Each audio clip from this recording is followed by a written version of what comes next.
Alright, so Ronaldo's recent interview with Piers Morgan has got everyone talking. And of course, everybody expected this.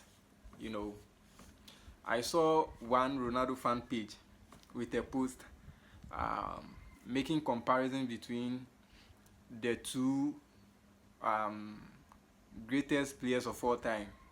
You know, undoubtedly, Ronaldo and Messi.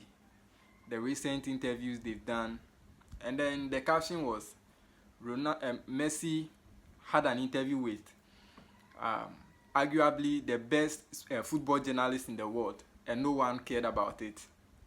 And then Ronaldo had an interview with probably just a YouTuber, Piers Morgan, and then everybody's talking about it. But then when you look at the two situations, the two interviews, there is something different. You know, there is no way Messi will go and grant an interview and then say controversial things. No matter the question you ask him, no matter how you push him, Messi to say something.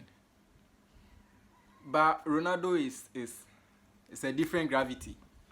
You know, the two of them, I mean, they've got me to believe more in the scripture saying God opposes the proud and then elevates the humble. You know, it was always coming from the beginning. I mean, in 2008, Ronaldo granted an interview and then he called himself the best player in the world, the second best and the third best.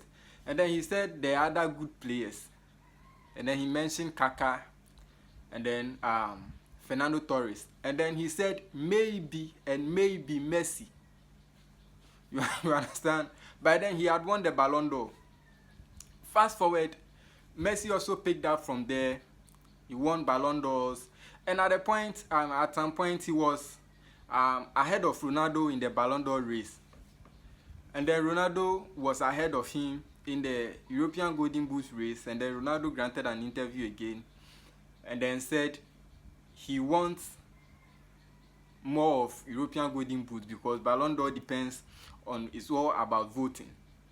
No problem. Even before then in 2012, he said you can't compare Messi to him. You can't, because there's no way you can compare Ferrari and Porsche. No problem. At some point, he leveled Messi in terms of Ballon d'Ors. And then he said he wants more Ballon d'Ors because probably when you have more golden balls, that makes you the best in the world. No problem. That was when Messi was ahead of him in terms of the European Golden Boot. And then they were tied when it comes to the Ballon d'Or. No problem. Messi gave you another gap in the Ballon d'Or. You granted an interview again, and then you were like, Ballon d'Or has lost its credibility. No problem. After winning the Euros with Portugal, you granted an interview again and then said you cannot be considered a legend if you don't win anything for your country. By then, Messi hasn't won anything. Fast forward, Messi has won 3 international trophies. That is 2 Copa Americas and then 1 World Cup. And then now you've gone to an interview again to say, how do we call it? You can't use World Cup. I mean, even back in 2020, you said it's your dream to win the World Cup. You said that it has always been your dream to win the World Cup for Portugal. Now in your recent interview, you are saying you don't need a World Cup to determine who is the greatest player in history because it won't be fair.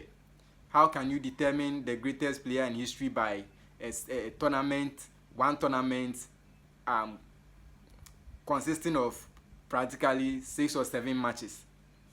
So at this point, what is Ronaldo trying to tell us? And then you went further to say, and when you were asked about your wedding, you said you are planning to do that after the World Cup and then with the World Cup trophy. So if it is not your dream to, then it means, I mean, without the World Cup, you are not having any wedding. And it's not even your dream to have a wedding without the World Cup. You understand? So at this point, if it is not obsession, if it is not jealousy, then what else could it be?